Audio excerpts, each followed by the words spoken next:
Magandang araw mga katutos. Welcome back dito sa ating channel. Kuya Mike nga pala ulit. So medyo masama po or malungkot po ang ibabalita ko sa inyo mga kababayan, mga katuto, sa ating mga teachers dyan, no? Tungkol po dito sa binalita ngayon lang ng Pilipinas News Facebook page.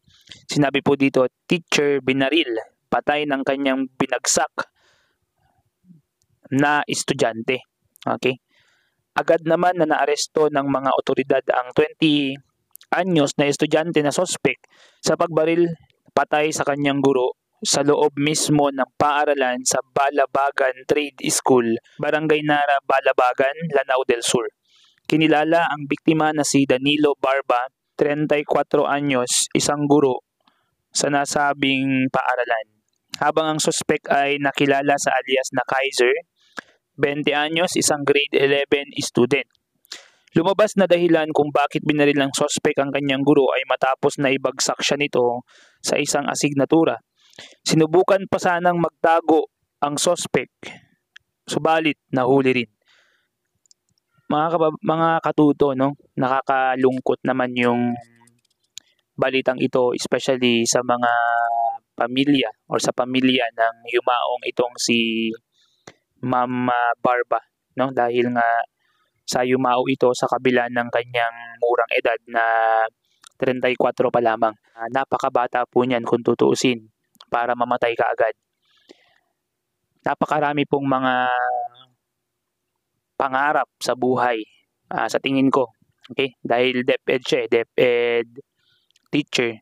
So, marami pong pangarap yan sa buhay bilang 34 years old, papunta pa lamang 40, namatay na. So, meron niyang mga pamilya, of course, may mga anak yan, may mga pangarap yan sa buhay. Nakakalungkot dahil sa kasalanan na hindi naman niya ginawa. Okay? Siya po ay babawian ng buhay ng isang 20 years old na estudyante na grade 11. Yung pagbagsak ng batang yun, of course, mga katuto, ay hindi kasalanan ng guro or yung teacher na ito. Yun po ay kasalanan mismo ng mga bata. Hindi naman po tayo, mga teacher, ang nagbibigay ng grades ng mga bata, mga katuto. Kundi ang nagbibigay ng grades ng mga bata ay yung mga bata mismo. Taga-sulat lang, taga-type lang ang guro. Yun lamang po ang gawain naming mga guro. No?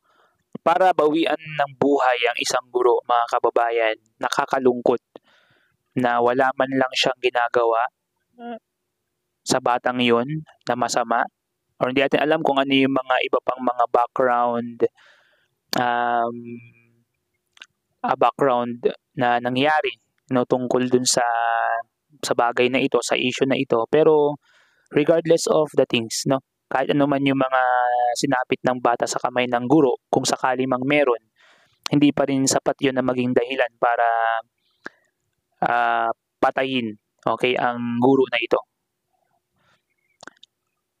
Malamang sa malamang mga katuto, no, masasabi ko na yung teacher halos wala siyang ginawang kasalanan dito, mga katuto. Yan ang hirap sa Department of Education, no, sa sistema natin, na nasanay yung mga bata noon na pumapasa nang wala sila gaanong ginagawa. Okay, meron tayong tinatawag na mass promotion na halos bawal na nga magbagsak, no, yung mga teacher. At dahil doon nasanay yung mga bata ngayon na no reading, no read, no move na ang labanan sa bagay na ito. At hindi ka papasa kung hindi mo talaga pinakita, kung hindi mo talaga deserve na pumasa, according nga sa ating Secretary Sonny Angara, ang bagong secretary ng DepEd. Masabi ko na nagulo na. Okay, nagulo yung sistema natin sa Department of Education. Nagulo in the sense na una, sinanay natin yung mga bata na pumasa, at nang nasanay na sila ng pumasa na walang ginagawa, absent ng absent, hindi nagko-comply sa mga requirements, ngayon babaguhin yung mga statements ng ating mga administrators na kailangan no read, no move. Ibig sabihin nun, hindi ka pwedeng pumasa, hindi ka pwedeng ma-promote, Hindi ka pwedeng magpunta sa higher levels kung hindi ka marunong magbasa. Yun po ang ibig sabihin nun. At according nga po kay Secretary Sonny Angara, Secretary ng DepEd, sinabi niya na kung hindi deserve ng bata yung grades, ay gawin, ibigay talaga, ibagsak talaga kung hindi deserve ng bata. Kasi nga kung patuloy ang mass promotion, kung patuloy yung pagbibigay ng hindi tamang grade naman talaga sa mga bata, yung bata lang ang nakikinabang. Pero yung bansa natin nagsasuffer dahil bumababa yung quality of education. Nag-reflect naman yan sa nakaraang PISA examination noong 2024. So, kulelat tayo mga Pilipino pagdating sa international assessment. Napakalungkot nun, mga kababayan, mga katuto, dahil ang issue na to ay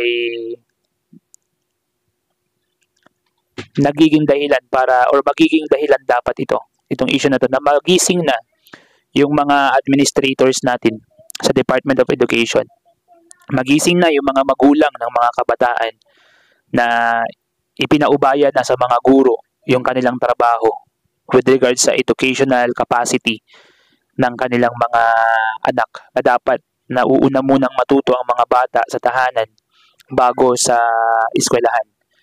Kami po mga guro ay yung pangalawang magulang sa eskwelahan.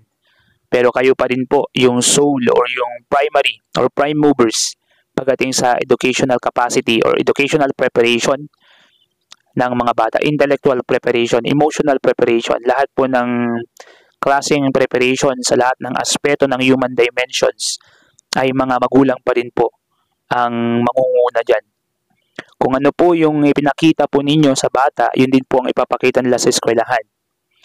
Kung pinakitaan natin sila na hindi tayo mahilig magbasa, hindi tayo nag-aaral, hindi tayo nagsisikap, mga katuto, ay hindi po ang gagawin ng ating mga anak sa paaralan.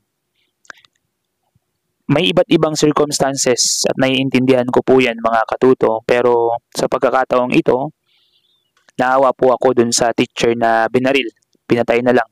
At kanina lang, hindi ko po maisama sa report ko ngayon, pero kanina lang, siguro mga 3 hours ago, meron na naman pong principal ang binaril din sa tapat ng eskwelahan. So, rampant na po yung mga pagpatay sa mga government official, sa mga personnel, na hindi naman po nila ginagawa, hindi na naman po nila kasalanan, kundi ginagawa lang po nila yung mga bagay na dapat nilang gawin, yung trabaho po nila. Siguro may mga mistakes and errors, pero hindi po sapat yun para bawiin yung mga buhay po nila. So, yan lamang po yung aking report ngayon, mga katuto. So, hopefully, hindi na po maulit yung mga gantong klase ng pamamaril or ng mga issue sa Department of Education na sangkot po ang mga estudyante at mga guro. So, hopefully, mabuhay or magising na yung ating administrator at yung mga kaguruan natin, yung mga principals natin, mga leaders natin sa educational field. And yan lamang po, mga katuto. Once again, this is Kuya Mike. Peace out.